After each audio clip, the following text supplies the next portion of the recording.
and gentlemen, in front of you is Njoro DP Junior Secondary School, ready to present you a poem entitled Global Partnership. So sit down, relax, and enjoy. And don't forget to put a banana smile. Thank you.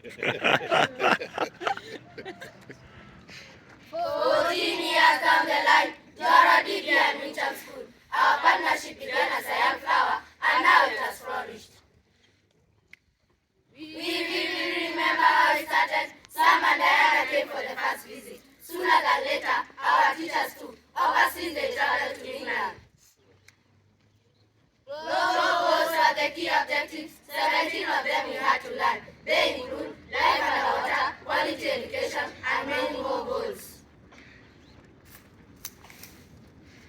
Each year on 12 February, our partnership celebrates our union. Our Kenyan flag together with the UK flag are always hosted on that day. This marks our partnership. During these 14 years, we got a chance to explore more. Global goals, different cultures, name it.